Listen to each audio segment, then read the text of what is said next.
Welcome to the Tyler Werner Show, discussing all the latest in Philadelphia sports. Super Bowl 51 on Sunday, February 5th, 2017, is by far one of the greatest sporting events in American history.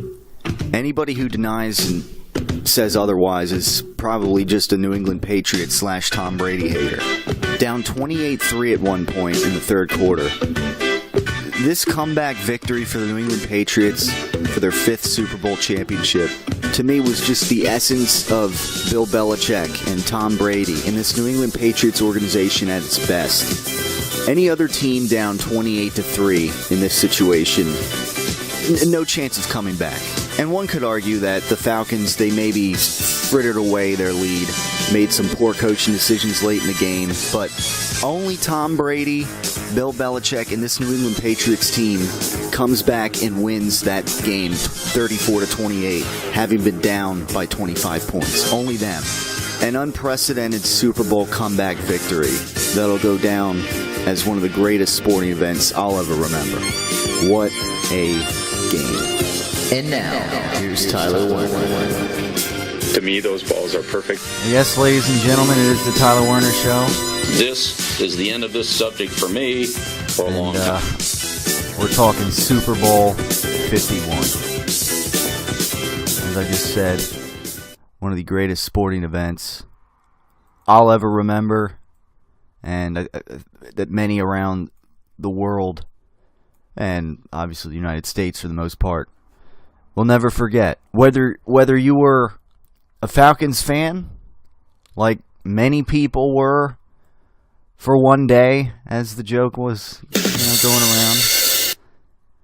As usually, it's not Atlanta. It's not a big, major metropolitan city. But of course, this was their second Super Bowl appearance, as they're one of the few franchises that have not won a Super Bowl before. And again, this whole Deflategate saga that has been going on the last couple of years, as well as Spygate in the past, and the Tuck rule, and yada yada, that drives some people to just hate the Patriots, hate Tom Brady. And whether you were on that side of the fence or whether you just wanted to see a good game, like myself, whether you were a Patriots fan, which obviously I'm not, but whether you're one of those people that admire greatness that is the New England Patriots organization, as I discussed, especially 2 weeks ago after the Patriots took care of the Pittsburgh Steelers with ease. I mean, it's one of the greatest sporting events in American history, without question. And one of the most historical, if not the most historical, Super Bowl in all of football history. On several levels. As several records were broken with this Super Bowl, of course, basically all by the New England Patriots with that win, and with the uphill battle that they had to climb. And as it can easily be said, the Falcons, it's not so much Matt Ryan, because Matt Ryan, I mean, he played a solid game. He did what he had to do. Only a few incompletions. I mean, he was 17 for 23, 2 touchdowns, no interceptions, about 280 yards. Matt Ryan did what he had to do. And this is one of these situations, this is one of these games where you look on paper and you say to yourself, usually when Tom Brady, or just any quarterback in general, throws the ball more than 50 times a game, let alone 63 times, that's almost always a loss. Statistically, you just look down the board. when games are like that, when one quarterback has to throw the ball, well, not has to, but throws the ball, drops back to throw more than 60 passes. That's a ridiculously high number. And not to mention several times Tom Brady got sacked. So you figure in almost, you're looking, I mean, Brady got sacked, what, 5-6 times maybe? I mean, you're looking at almost 70 pass plays. That's unbelievable. But guess what?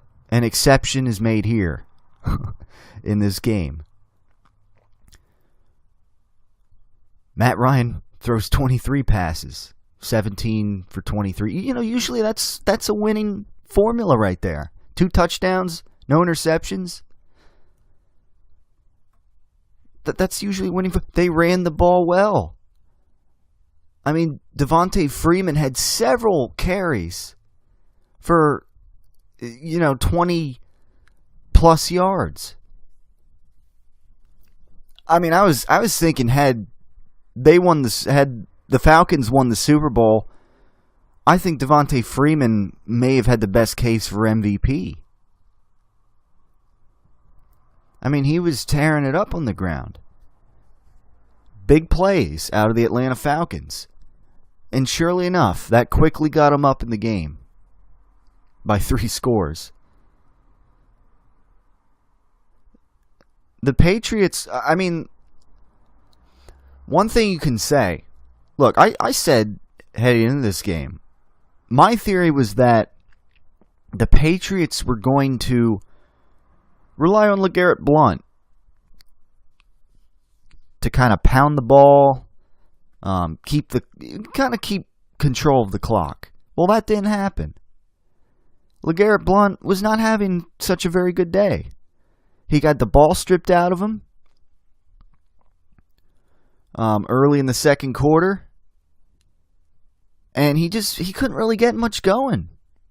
No, it was ironically kind of running back number 3, James White, who, if not Brady gets the MVP, James White certainly gets the MVP with 3 touchdowns on the day and almost 150 total yards combined on the ground in receiving, mostly receiving. I mean, that's, again, now look, the Patriots, like I said, I thought they were going to kind of control the game with LeGarrette Blount. They didn't. They were on, I mean, for the most part, they controlled the game, but it was with Tom Brady throwing the ball. Their form of, controlling the game was just Tom Brady constantly dropping back and throwing the ball 63 times, ironically enough. Usually that almost never wins football games. This one it did. Again, this was a historic football game on the grandest stage of them all in Super Bowl 51. And again, I've continued the last couple of years. Again, I've defended Brady from the get-go, pretty much, and the Patriots. All right, in case let's just review again before anybody jumps to any kind of like, they're cheaters and yada yada. Look, until Deflategate, I, and probably almost everybody else out there in the football fandom world, did not know the procedure for how footballs were handled in the game. I thought the footballs that were used were used for both teams. I didn't know that teams had their own football. I mean, I figure when they're warming up, yeah, maybe they have their own footballs, or maybe they just have whatever footballs are there. Because this whole, PSI thing in the ball didn't really become any sort of an issue until Roger Goodell decided to make it an issue, and the Colts and the Ravens, I guess, kind of decided to make it an issue. Since the Ravens claimed earlier in the season, there was that season or whatever that they suspected the Patriots were playing with underinflated balls and whatever. At the end of the day, I mean, it didn't amount to a hill of beans to me. Because once again, if this was such a big issue, well, apparently in the second half of that Colts game when the New England Patriots and Tom Brady only played even better when balls were reinflated, apparently, to, I guess, the 12.5 PSI or whatever, that, again, it just doesn't make sense. And people can twist the story however they want to twist, like, oh, Tom Brady, he broke his phone and everything, and yada yada, and look, I almost as like not even an experimentation, but I have a football that I had inside, and one day I wanted to take it with me.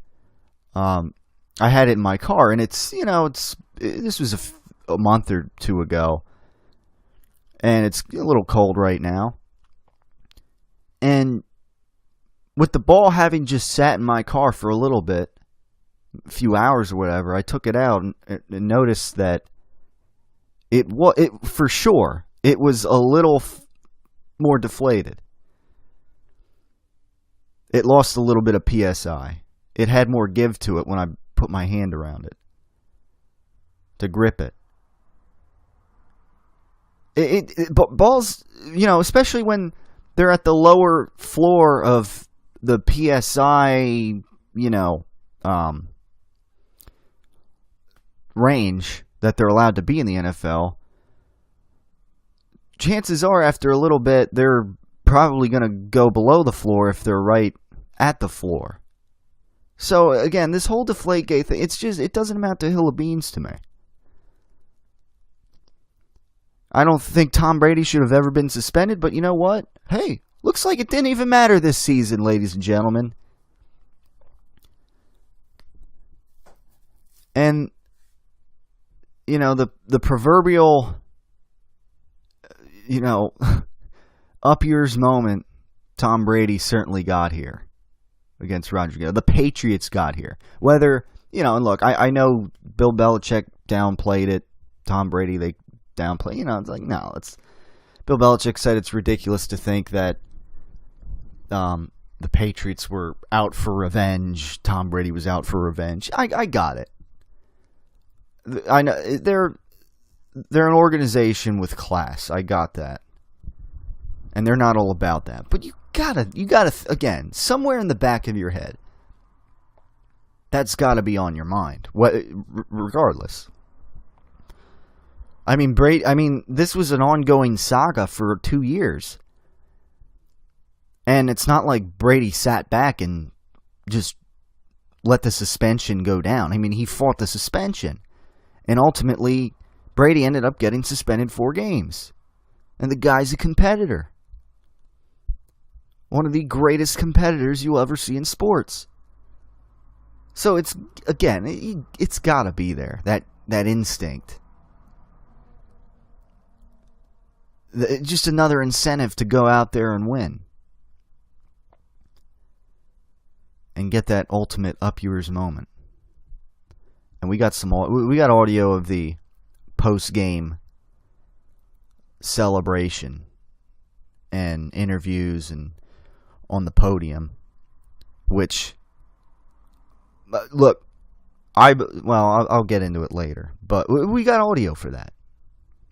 It'll be very interesting to hear later and break down, because it's, some interesting tidbits I got out of it, and those who watched, I'm sure, got the same. But then again, there were maybe a lot of people who just turned the game on, like they just couldn't believe it. They were maybe frustrated that the Patriots won or whatever. Certainly in the stands, in the arena, it didn't. It sounded like a Patriots game, a Patriots home game. I was a little surprised.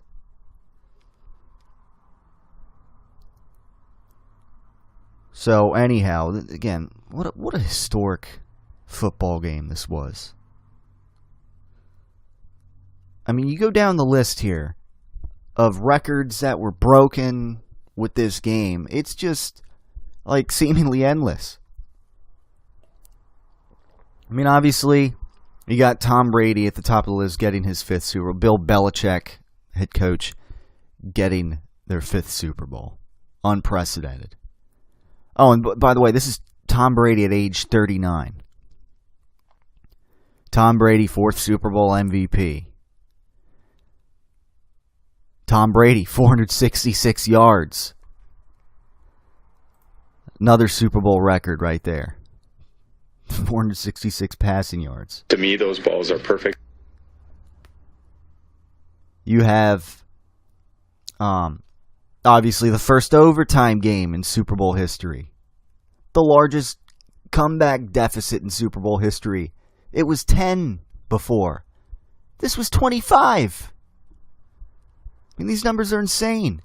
James White, 14 receptions. Super Bowl record. The guy, again, he's like running back number 3. When you got LeGarrette Blount and Dion Lewis there in the mix. I mean, again, it's a laundry list of records that were broken here on different levels. There's no, and again, this settles it right here. To me. And many others out there who look at this level-headedly.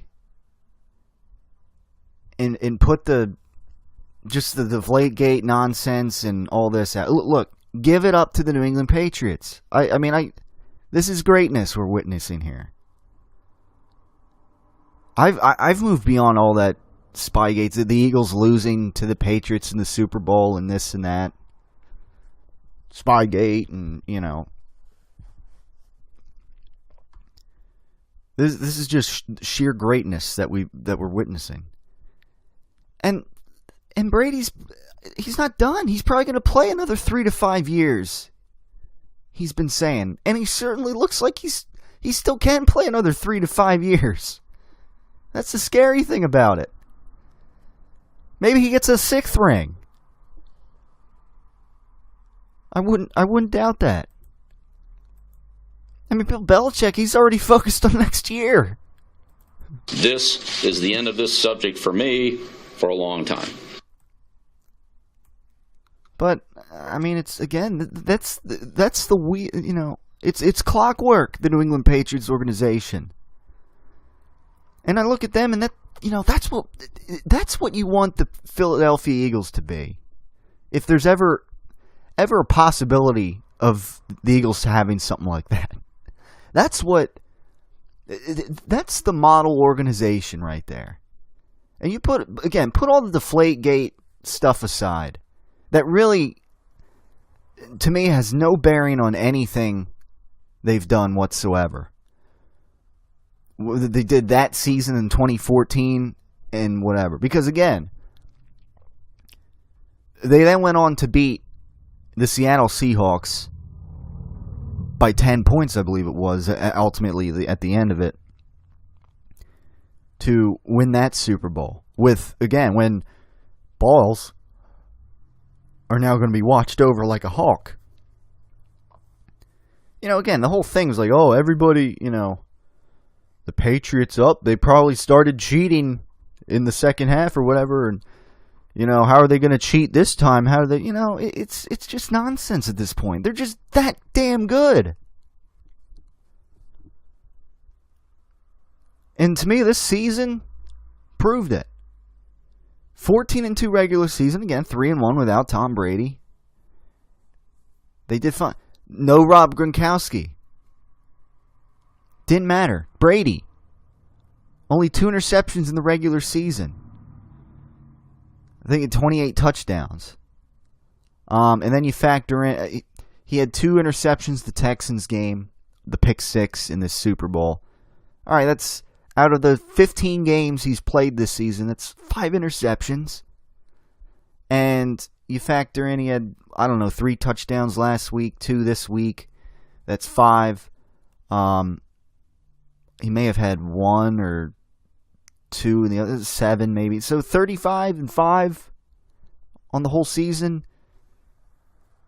I mean, the guy gets it done. The Patriots get it done. 14-2 finish this season. And through the playoffs, 17-2. Again, Rob Gronkowski missed the latter portion of this season. Significant portion of it. Julian Edelman, I mean, again, these white guys, not to sound racial or anything, but Chris Hogan had a big day, 3-headed monster with the running game. It's like any given week, anybody on this offensive team, this offense for the Patriots can have a big day. Anybody. Whereas you go here to like the Philadelphia Eagles, when has Nelson Aguilar, for instance, ever had a big day? When does Dorial Green Beckham, when did he ever have a big day this season? Josh Huff, when he was here, when did he really ever have a big day?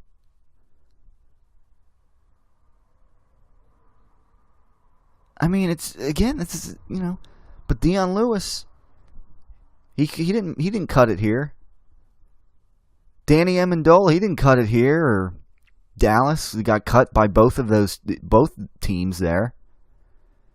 I mean, Chris Hogan, was a lacrosse player. And while he didn't have a big day in the Super Bowl, he obviously did in the conference championship. So again, it's just mind-boggling what they're able to do. Brady just makes everybody around them better.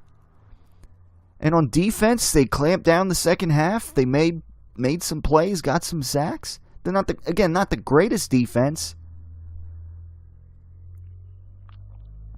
but they got the job done. That's for sure. And I see Bill Belichick on the side. Like, it was one of the first big receptions that Julio Jones had in the game. And it sticks out to me. And they show a shot on Bill Belichick for a few seconds.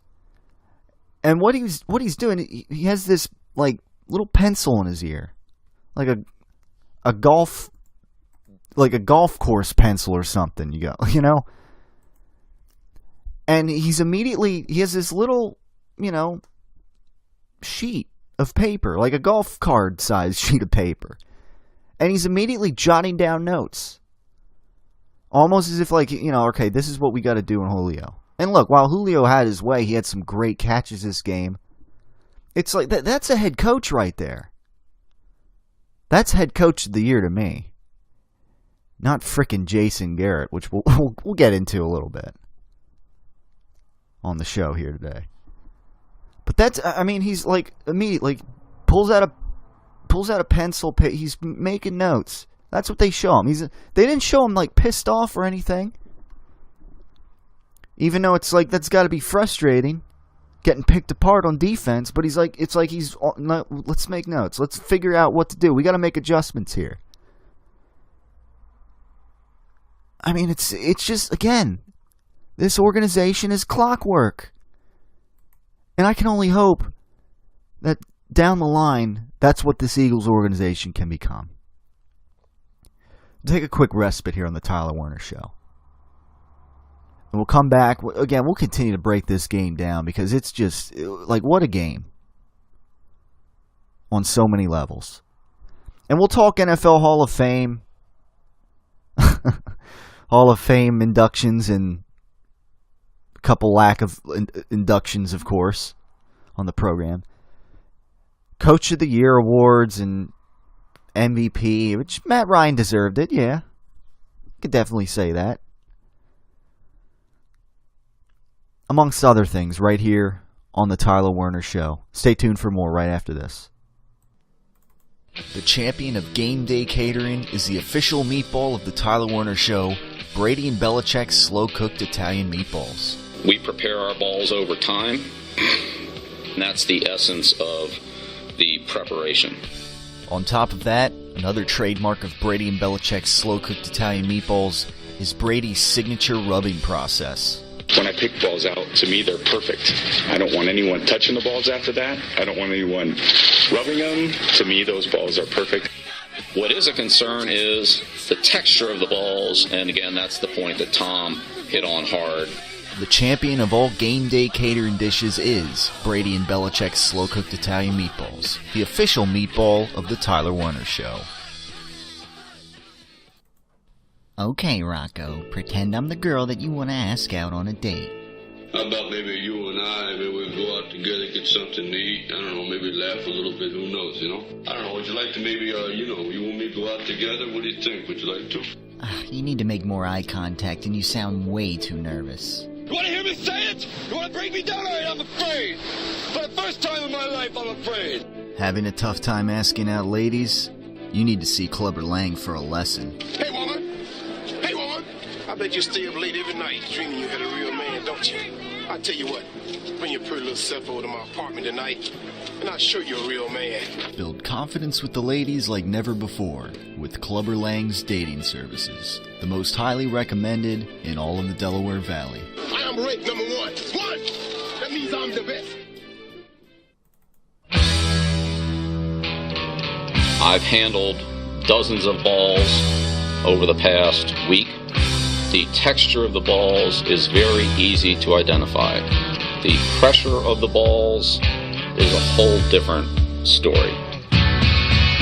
Yes, and we're back on the Tyler Werner Show. That was Bill Belichick a couple years ago. After coming up off the heels of Deflategate, and again, this Super Bowl victory here, after the suspension, again, it's just... It kind of brings closure in a way to all that, really. At least on some levels. I mean, people were still going to hate the Patriots, but they're still, that's the way it is, I guess. I think it all stems from jealousy, really, at the end of the day. To me, that's kind of what it is. Because you look at an athlete like Tiger Woods, for instance, that so many people still continue to root for, who often has, even aside from his personal life issues that he's had, like his demeanor on the golf course won't be up to par, no pun intended, and he hasn't been relevant, really, in the golf world in several years now. Yesterday I did pull out. And yeah, he just can't stay healthy, and but no, so many people root for it. I think it's because it's an individual sport, whereas the NFL, the Patriots are a kingpin team every year, and if you're not a fan of them, you look for every excuse to rip them. You're a Steelers fan. You got to go through the Patriots. Couldn't do it. Colts fans. Got to go through the Patriots a couple years ago. Couldn't do it. And maybe Broncos fans at times when the Broncos were unable to go through the Patriots. It's just it's the way it is. And then whoever loses to the Patriots in the Super Bowl, you're just jealous of the way the Patriots are like clockwork when it comes to their organization. And to me, I mean, it's just, sometimes it's mind-boggling how that jealousy, it just brings out the worst in some. It brings out like a lack of intelligence or common sense at times. Like, I'm sure many people by now have, on social media or whatever, on the internet, have seen, articles that aren't really, or photos or whatever of James White in that overtime with his knee down and the ball not crossing the plane. You know, have you seen it? Patriot haters post that maybe. Where, yeah, but it's like, if you watch the play, yeah, his knee was down, but that was after the ball crossed the plane, before his knee was down. That picture. So it's stupid things like that. And the other one where overtime had begun and the television broadcast crew, but before the Patriots went down and scored, they put up the lower third that says Patriots win Super Bowl with touchdown, I guess is how it was worded. And some people just lack so much common sense sometimes. They let the hate get the better of them so much that they'll say, oh yeah, see, look, it's rigged. They put that up before, you know, before the Patriots went down and scored a touchdown. It's like it's rigged. It's like, really? I mean, sometimes it boggles my mind. Go ahead, hater. They put that I don't know if it's because if it throws them off that, you know, they use like present tense or whatever. You know, they win the game with it. It's just like when they word it as, you know, Dallas with win this weekend clinches first round bye or home field advantage or whatever. It's the same thing, same concept. It's ridiculous. You couldn't script this game. I mean, you couldn't. That catch by Julian Edelman, the catch, go down as one of the greatest catches in Super Bowl history. They showed the one against the Patriots when the Giants beat them in the 2007 Super Bowl. The helmet catch. And this one, Julian Edelman just, you know, doesn't hit the ground. It was mind-boggling. Some of the things we saw in this game. Some of the plays that were made to win this game. And just keep the Patriots alive. That first 2-point conversion. You know, the fake high snap. Running back ram. I mean, excellent play call at that time. Excellent execution. Early in the game, I mean, I was sitting there watching this game. There were some questionable calls. Questionable play calls out of Bill Belichick. We'll say that. And the Patriots, they just, early in the game, they was like caught with their pants down a little bit. That pick six.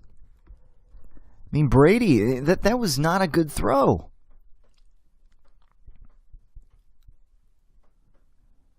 But look at how they bounced back from it.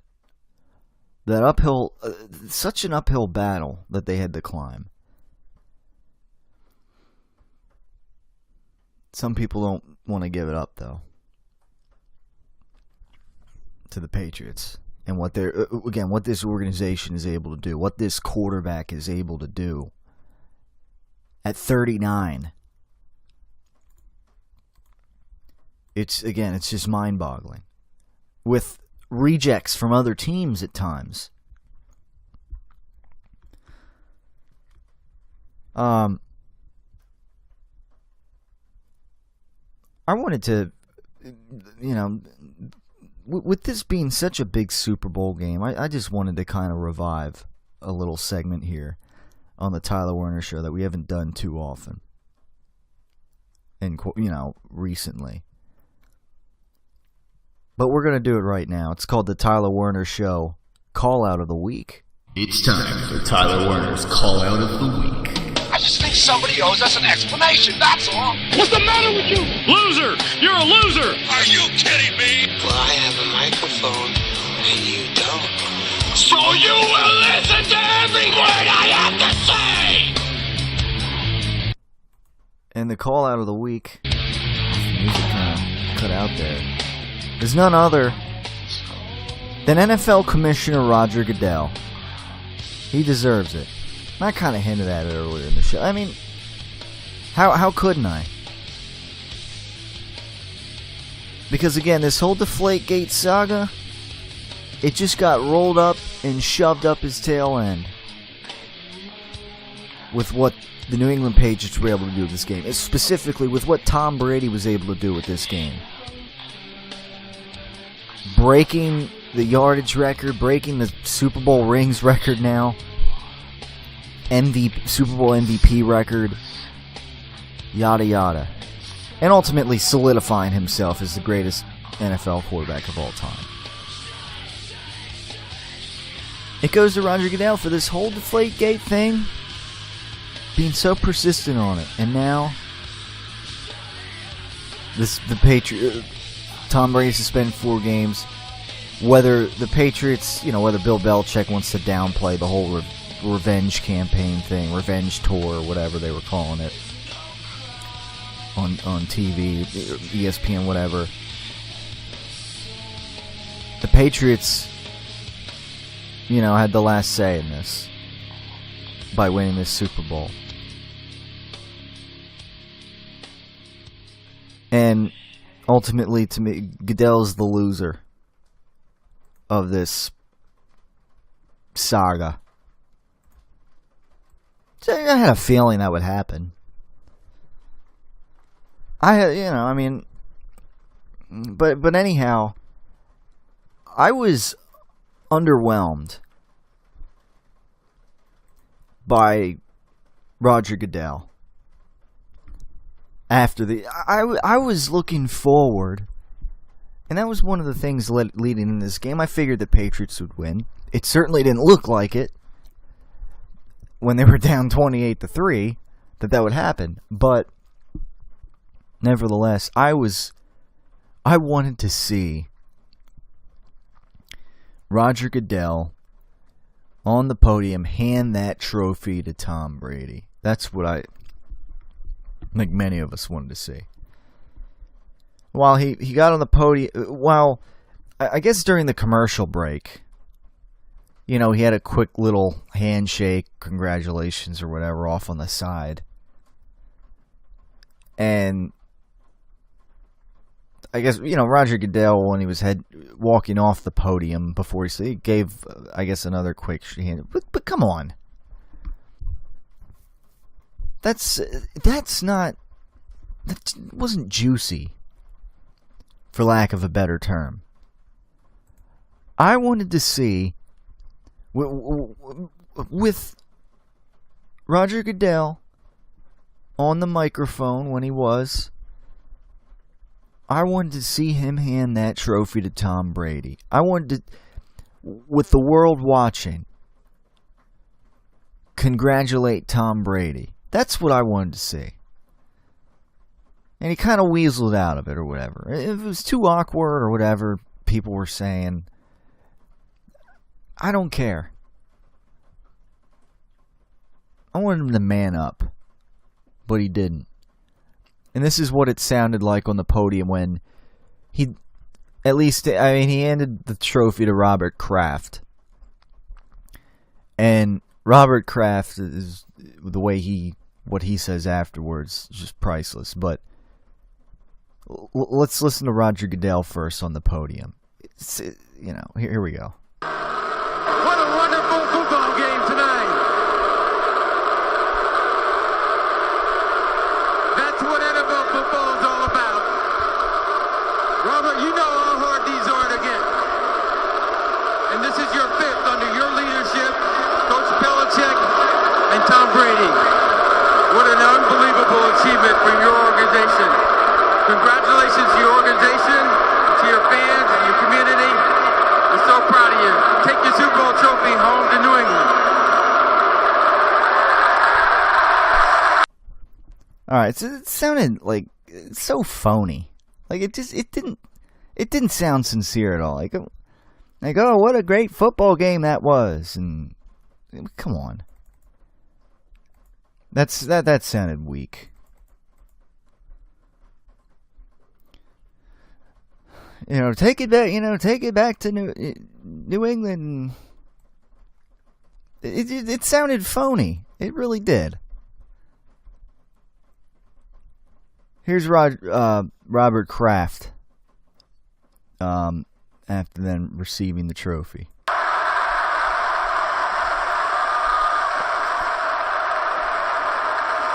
Mr. Kraft, what do you got to say to all your fans out there that after the first 4 weeks of the season, your quarterback's not starting and to find yourself in the greatest Super Bowl ever played, and you're the victor?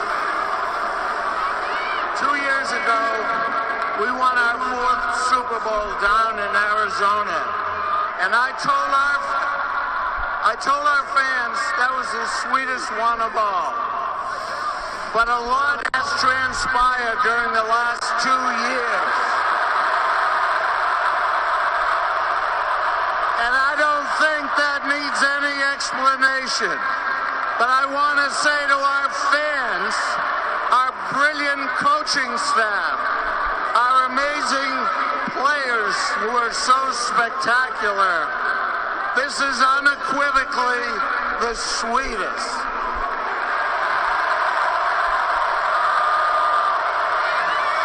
And I'm proud to say, for the 5th time, we are all Patriots. And tonight, for the 5th time, the Patriots are world champions. Thank you, Mr. Kraft. Congratulations, sir. 5 out of 7, Bill Belichick. All right, so that's Robert Kraft then on the podium. That, again, I like how he was tongue-in-cheek with, a lot has transpired in the last 2 years, and, we don't need to go further into that. But, of course, Goodell gets up there and basically gets booed. And, it's like that place was, to me, surprisingly, it was like pro-Patriots. And anti-Roger Goodell. And again, he got this whole Deflategate nonsense shoved up his tail end. So, there you have it. Come back on the other side. We got some other topics to hit quick. As it's, it's kind of it's been all Super Bowl, and how can it be after what was an incredible game on Sunday, unforgettable. We'll hit Hall of Fame and whatnot on the other side, right here on the Tyler Werner Show. Stay tuned for more. #1 box office attraction, #1 WWE superstar, multi-time WWE champion, Brock Lesnar. Time to revamp your office space, eh? Looking for an interior decorator? Look no further than Brock Lesnar. Now that's the way a real man uses a sledgehammer. Out with the old, in with the new. Give Brock Lesnar and Paul Heyman a call. Mr. Lesnar, you're the future of interior decorator. I think we're done. Investigators are calling it the heist of the century. The grand robbery of Brady and Belichick's slow-cooked Italian meatballs, committed by some apparently hungry NFL officials who love their balls. When I came in Monday morning, I was shocked to learn of the news reports about the balls and the process that happened between when they were prepared and went to the officials and went to the game. As shocked as Belichick was of the news, perhaps Brady, the last man out of the kitchen on that Sunday night, was even more shocked to hear of the news of the theft. I have a process that I go through. It was the same process that I always go through. When I felt them, they were perfect. I mean, I wouldn't want anyone touching those. I would zip those things up and lock them away, and that's what I thought I was doing. As Brady and Belichick upped the ante on their ball security, you'll just have to pick up a pack of their meatballs the next time you hit the grocery store and enjoy just how perfect these balls really are. Tom's personal preferences on his ball security are something that he can talk about in much better detail than I could possibly provide.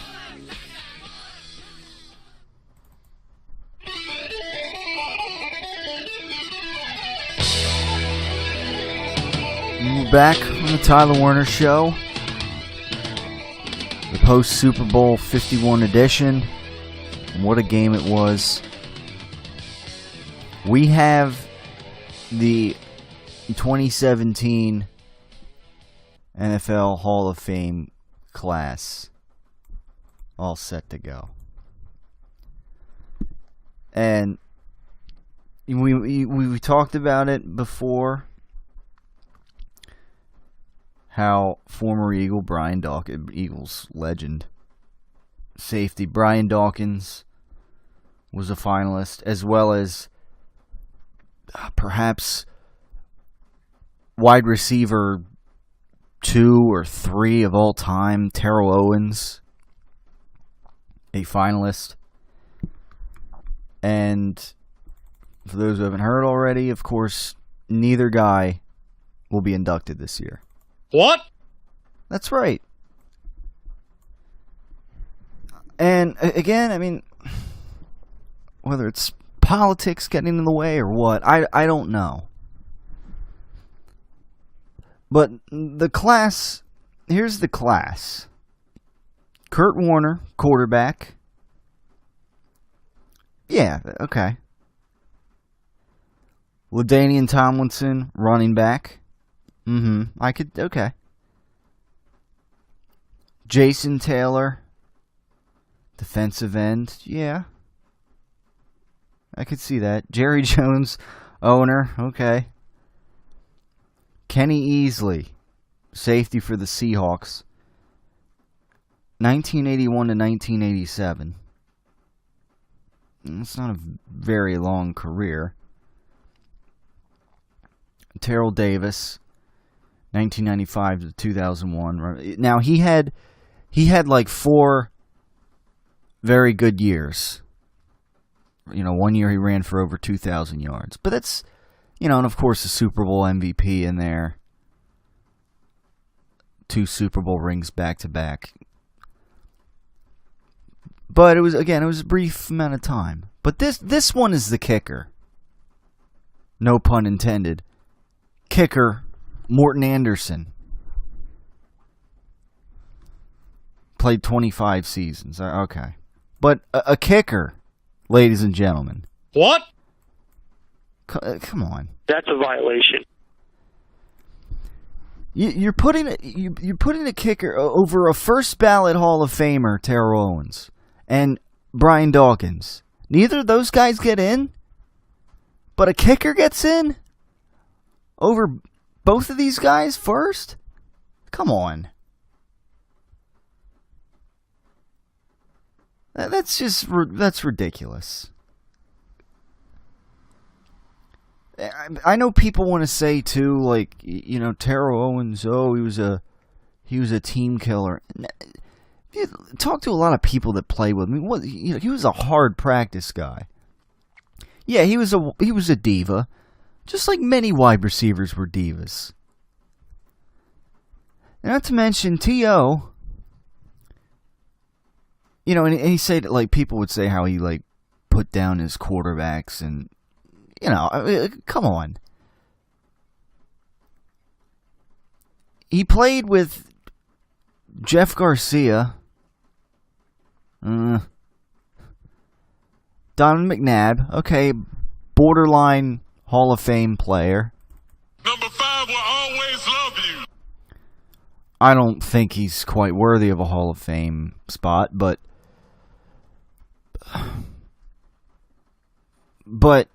okay, and then and by the way, he was one of the main reasons that the Eagles didn't win the Super Bowl. And had they won that Super Bowl, I mean, doesn't that make T.O. an absolute shoo-in Hall of Famer? If that's, you know, T.O. was coming off of that broken leg in that Super Bowl, and he still had a pretty good game. Okay, and then Tony Romo, they had that 13-3 year. But other than that, I mean, Romo, he's won like 1 playoff game in his whole career. So, okay.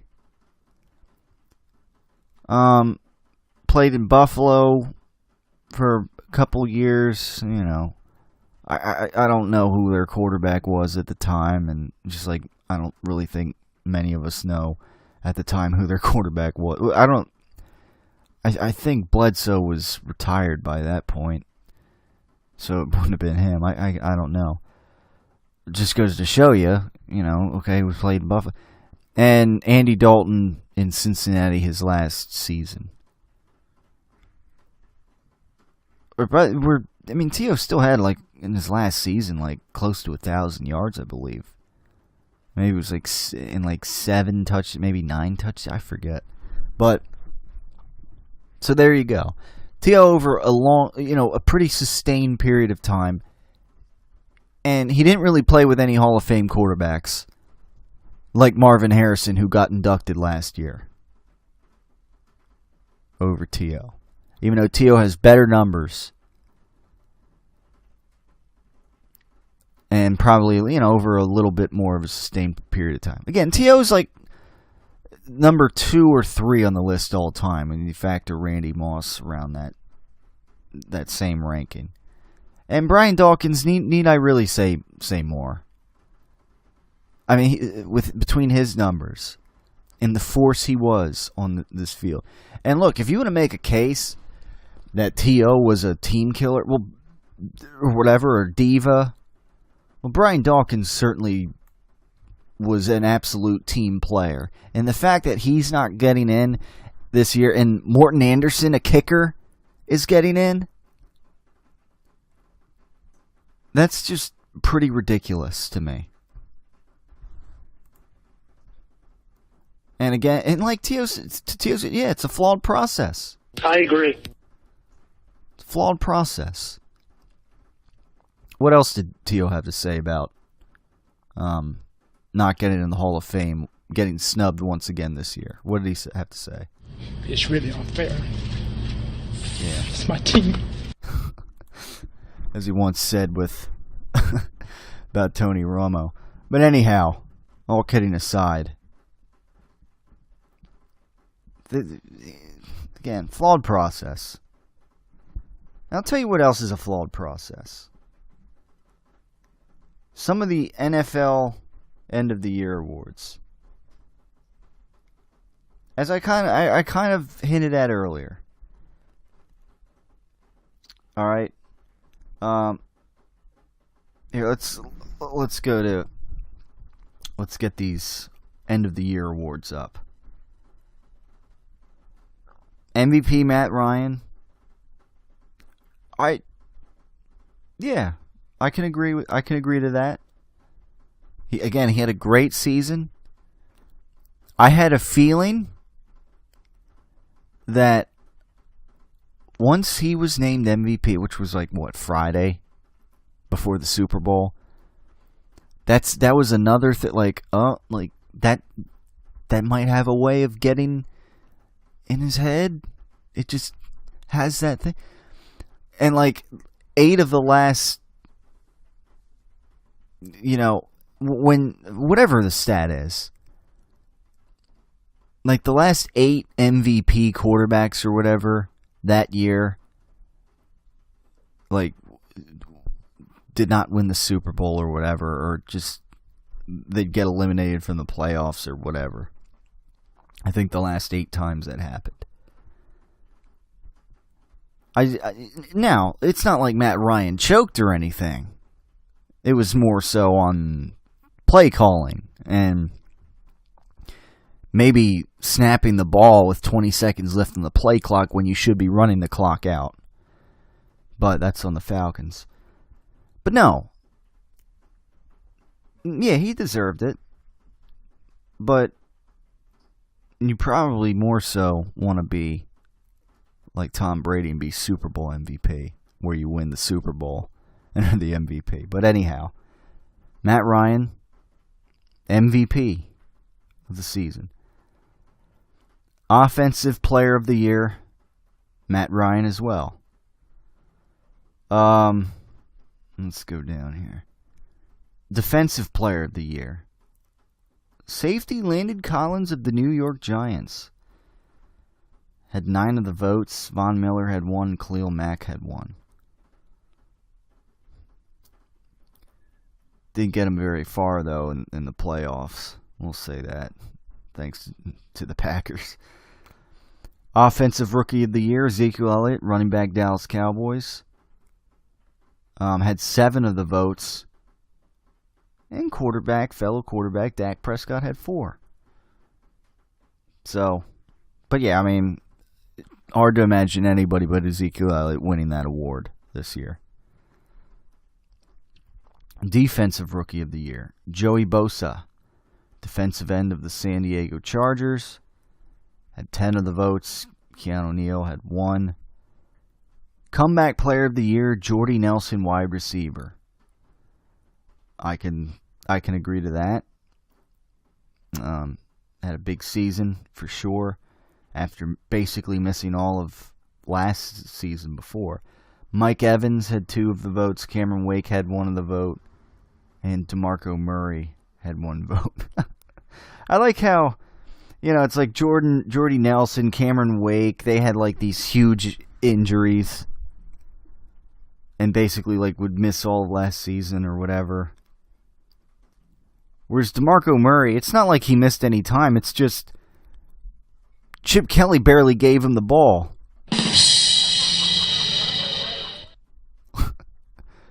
Was that like a wise-ass comment? It's almost as if, it's DeMarco Murray barely got to play. So, when he was here in Philadelphia for a year. Yeah, remember that? Jesus. Yeah, bring the league leading rusher over here and not even use him right. Give him 2 carries 1 game. But anyhow. That's why Chip Kelly's once again been fired inside of a season. But with Kyle Shanahan getting a head coaching job, Chip Kelly could actually be offensive coordinator. He's being considered for the Atlanta Falcons. But anyhow.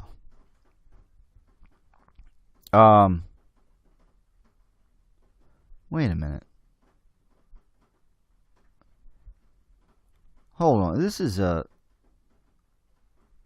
Wait a minute. This isn't right. This is a website. These aren't official, ladies and gentlemen, because here's Coach of the Year. Oh, see, this article, this is a website's opinions, people voting. This isn't the official, because here we get to Coach of the Year, and it says Jack Del Rio, who, yeah, he should be Coach of the Year. But that's not who officially got the award. This is Sports Quotient. Oh, come on. Let me see if I can get... Alright, NFL.com honors. Let me see if... I probably just totally wasted time. Anyhow.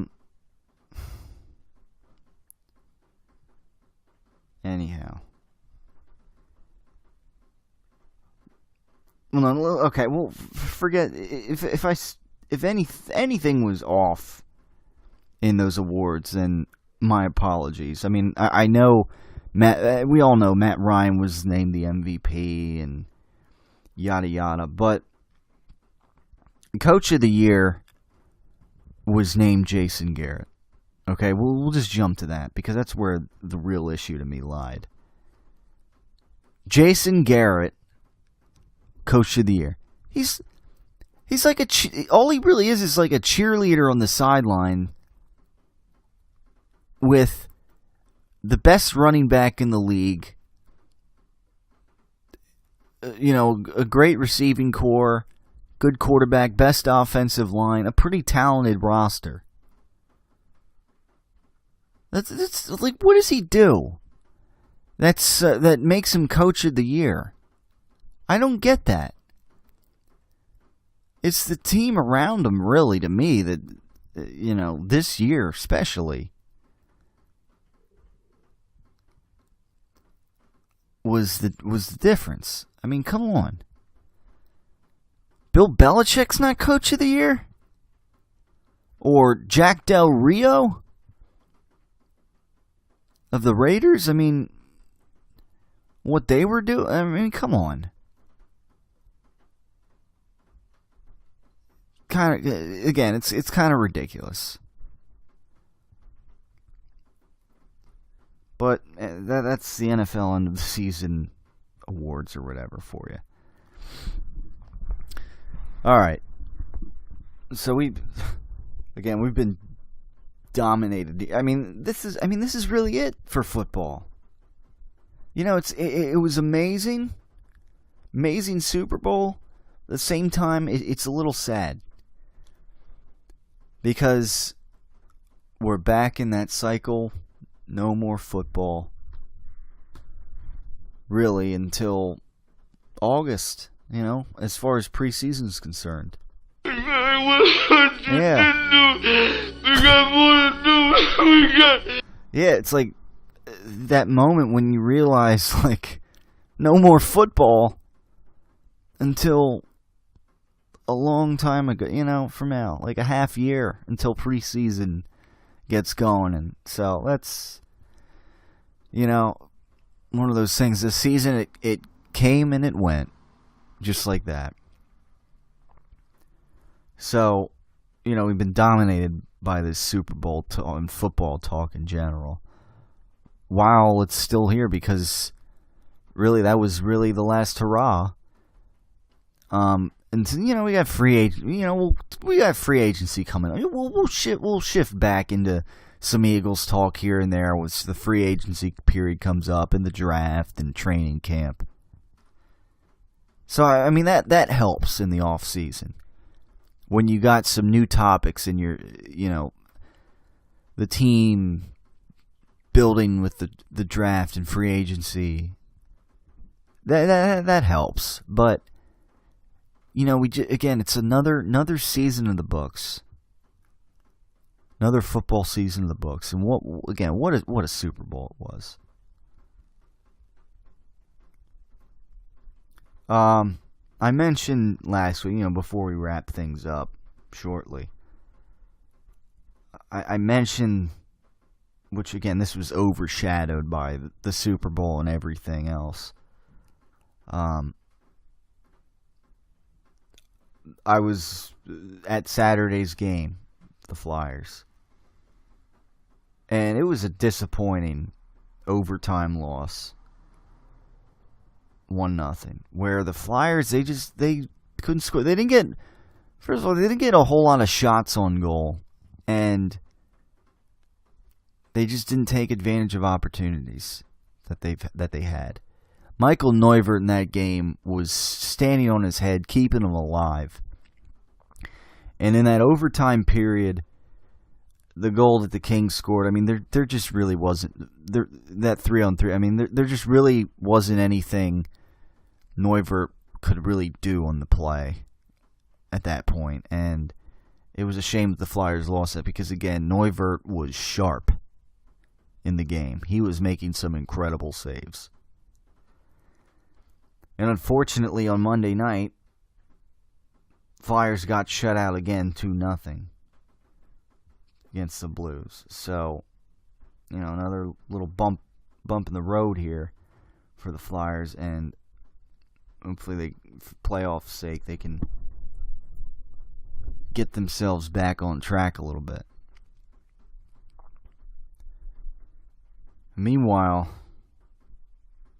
the Sixers again, Joel Embiid continuing to, you know, kind of rest a little bit, not play too much.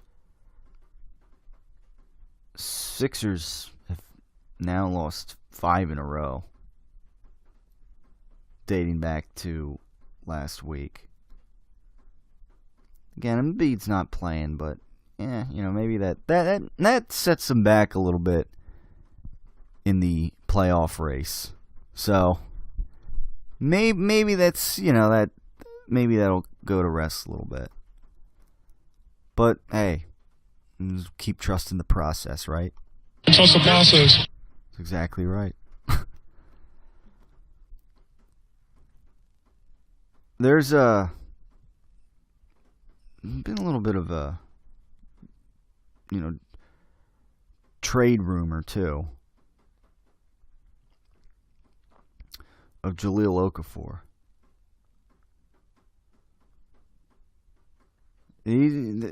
Apparently, New Orleans they are in talks of maybe trading Jahlil Okafor probably for a draft pick. That's kind of, I guess, where they might be going. We'll see. I mean, again, I'm not surprised that he's probably going to go. He could be productive for another team, but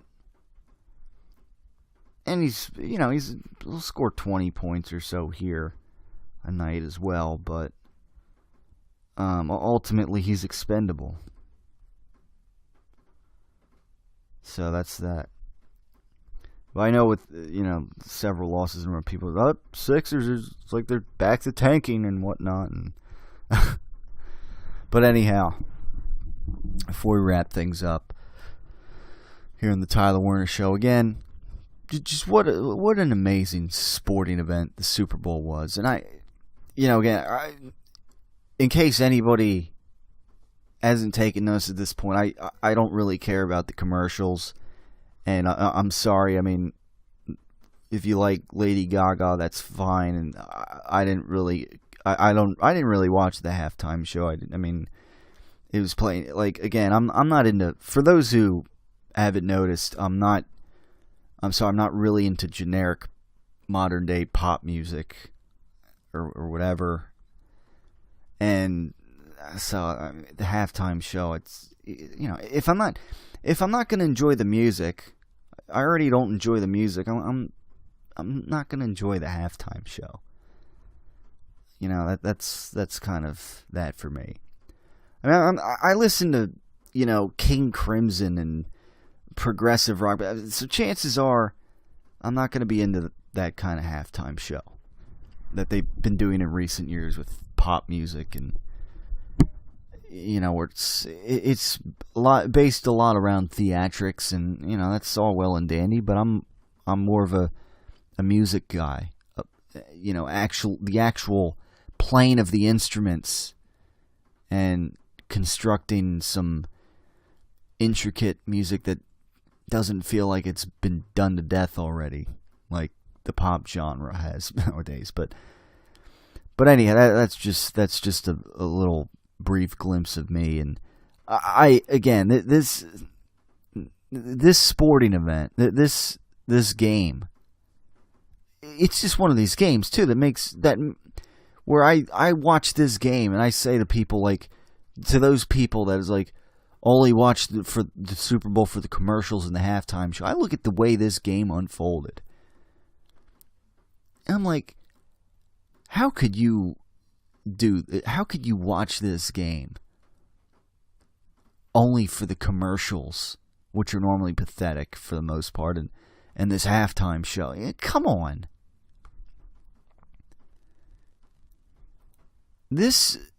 You look at all, reality TV shows and they're scripted and, look at this, look at a game like this. You can't script this. And I mean, Tom Brady playing for his ailing mother. Well, not playing, but with her ailing mother, his ailing mother there, and I mean, it was an emotional game, without question. Emotional scene afterwards too. And again, just an incredible sporting event. I mean, I could go on about this game, obviously. And again, I hope, many of us should hope, that Doug Peterson watched this Super Bowl. And many people were probably saying why. But late in that game, some of the Kyle Shanahan play calling, again, because it wasn't Dan Quinn, Dan Quinn's more of the defensive mind of a head coach. When, again, the Falcons would run the ball, they're in field goal range, and instead of running the ball, they throw the ball. Matt Ryan gets sacked, loses a big chunk of yardage, between that and a penalty. And, they get knocked out of field goal range and stuff like that. And, again, snapping the ball with 20 seconds left on the play clock still. And it was stuff like that in, like, say, the Dallas Cowboys game that really cost this Eagles team.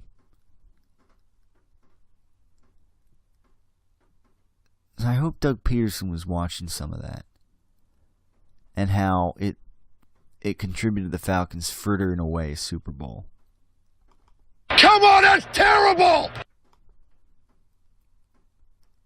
That's, again, year 2 coming up for Doug Peterson. So it's things like that you can't, in a Super Bowl especially, you can't be guilty of committing. But having said that, again, Tom Brady really kind of engineered the comeback of the century. And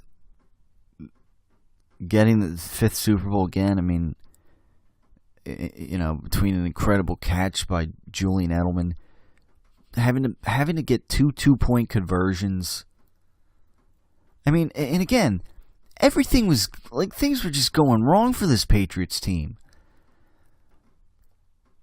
I mean, the LeGarrette Blount getting the ball stripped out of his hands.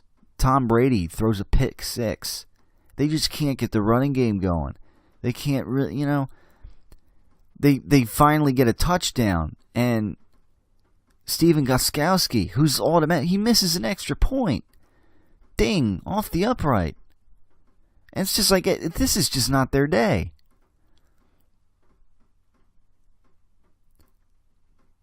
The Falcons, they caught the Patriots on it just wasn't their day. Where you don't normally see the Patriots come out like that. Which only makes it more impressive that the Patriots came back. Because the Patriots came out like they just weren't prepared. Like they weren't all mentally there. But they kept it together, and they came back, and look what happened.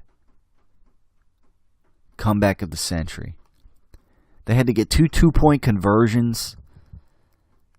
They had to keep stopping the Falcons, preventing them from. They had to make force a turnover, and I mean, again, it's just mind-boggling what took place on that field in Houston.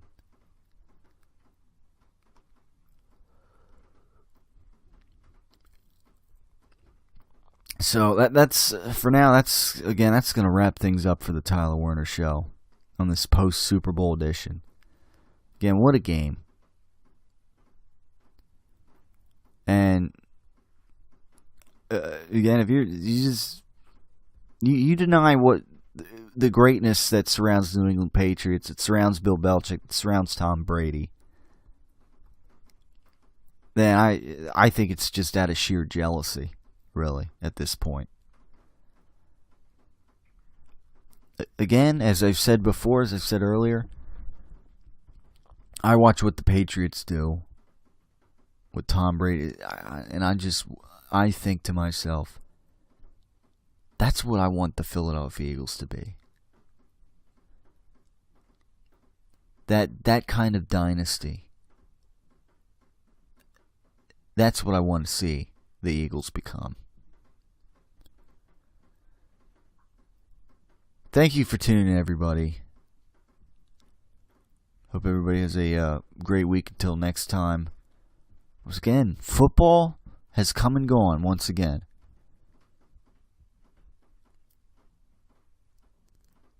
But we'll talk to you next time on the Tyler Werner Show. Everybody, thanks for tuning in as always.